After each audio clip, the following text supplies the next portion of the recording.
When I was younger, before I fully understood the world, I believed it existed for me. I'm speaking as my younger self here, the boy who took the boat, not yet the poet I would become. William Wordsworth later returned to this moment as an adult romantic poet, shaping this memory into the Prelude to explore how nature educates the human mind. He believed in the importance of the individual, the power of authentic personal feeling, and the idea that nature could guide, humble, and transform us.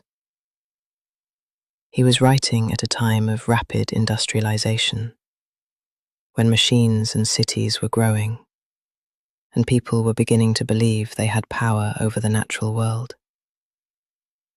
Wordsworth wanted to challenge that belief.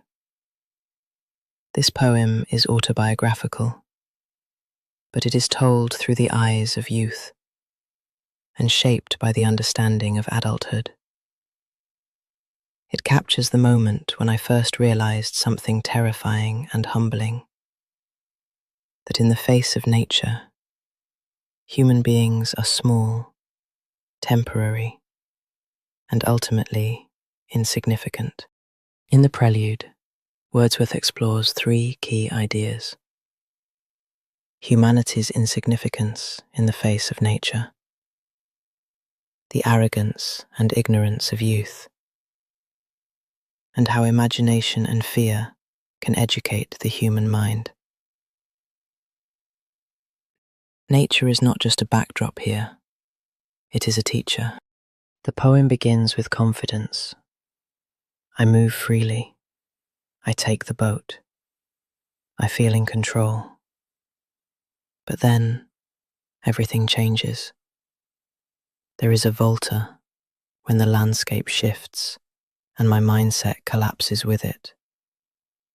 From that moment on, the poem charts a movement from arrogance to humility. This mirrors Wordsworth's romantic belief that nature has the power to shape and correct the human soul. Wordsworth revisits this memory as an adult poet, but he preserves the fear of his younger self to show how deeply nature shaped his imagination. A huge peak, black and huge, as if with voluntary power instinct upreared its head. This is the moment everything breaks. Before this moment, I was filled with excitement and arrogance. I had thought I had power as I had committed my act of stealth, stealing a boat into the lake at night as I lustily dipped my oars in what was a silent lake. I had believed nature to be passive. But then, the volta arrives not with a thought, but with a sight. A huge peak. The adjective huge is repeated, awkwardly, almost clumsily. I can't find better words because my imagination is overwhelmed. The mountain is black, unknown, unknowable. A reminder of how little humans truly understand about nature. The caesuras fragment the line, mirroring my shock and my fear. And then, nature comes alive. The peak is personified. It uprears its head, like a living creature, like a watching giant. The phrase, voluntary power instinct, suggests intention. Nature does not move accidentally. It chooses. And suddenly, I am no longer a companion of nature. I am an intruder, towered up between me and the stars. Now the mountain blocks the sky. The verb towered emphasizes dominance. It looms over me, vast, inescapable. And it blocks the stars. Stars often symbolize guidance, hope, direction. Without them, I am lost. This moment reveals something crucial. Nature is not here to serve me. It has its own existence, its own scale, its own power. I realize, painfully, that I am not at the center of the universe. This is Wordsworth's critique of humanity. We mistake familiarity for mastery, with trembling oars. I never say the word fear. Instead, it leaks into my actions. The oars tremble.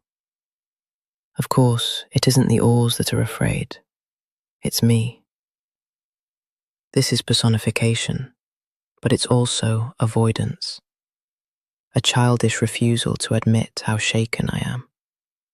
The verb places me in a lexical field of fragility, trembling, stealing, retreating.